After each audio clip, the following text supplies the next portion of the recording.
అరటికి 30-35 వేలు పెట్టుబడి పెట్టేవాడిని, కోతకు వచ్చిందండి. కాయగూరలు అయితే మొత్తం పంటలు మొత్తం నాశనం అయిపోయినాయి. మొత్తం ఎనిమిది గ్రామంలో చాలా నష్టం జరిగిందండి.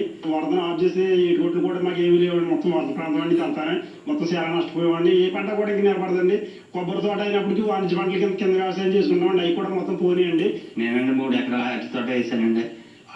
మొత్తం కోతకు వచ్చేసరికి మొత్తం ఉన్నది నాశనం అయిపోయిందండి. ఇప్పుడు నేను దగ్గరగా 3 ఎకరాలకి 1 లక్ష రూపాయల దాకా నష్టపోయానండి.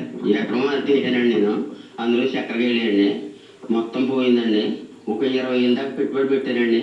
మొత్తం పోయిందండి. అంటే ఇప్పుడు జూన్ ఆగస్టులో వస్తుందండి వరద. ఇప్పుడైతే జూలైలోనే వచ్చేసిందండి. అంటూ పెట్టుబడి పెట్టి తయారు చేసుకున్నామండి. ముందుగా వచ్చిందండి వరద.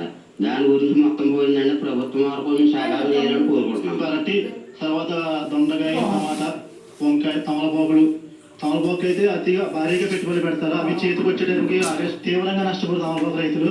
అలాగే కాయగూర వ్యవసాయ రైతులు కూడా చాలా నష్టపోయారండి. అరటి తోట అయితే 9 నెలల్లో పండించి మన చేతికి వచ్చే టైంలో కోతకు వస్తుంది. 1 నెలలో మన చేతికి అందే టైంలో వరద వచ్చి 10 రోజులుగా వరద తగ్గకుండా అలా ఉండిపోవడం వల్ల తీవ్ర నష్టపోయారు. ఇప్పుడు పచ్చిగా ఉన్నా కూడా ఇంకా ఈ నీరు మనకి తగ్గడానికి ఇంకా వారం రోజులు పట్టే సమయం ఉందండి. ఈ వారం రోజుల్లో ఉన్న పచ్చదనం కూడా కోల్పోయి ఎండిపోయేటువంటి పరిస్థితి ఉంది. కేంద్రపాలిత ప్రాంతం యానంలో బాలయోగి వారధి వద్ద గౌతమి గోదావరి శాంతించలేదు. Rajiv beach, ferry road, Balayogi colony, ఆడపడుచుల కాలనీ, పారంపేట గ్రామాల్లోకి వరద నీరు చేరింది. గోదావరి శాంతించాలని. హలో గైస్, నేను మీ రైతు సుకుమార్. మా రైతులు ఇంత కష్టాలు పడుతూ ఉన్నారు.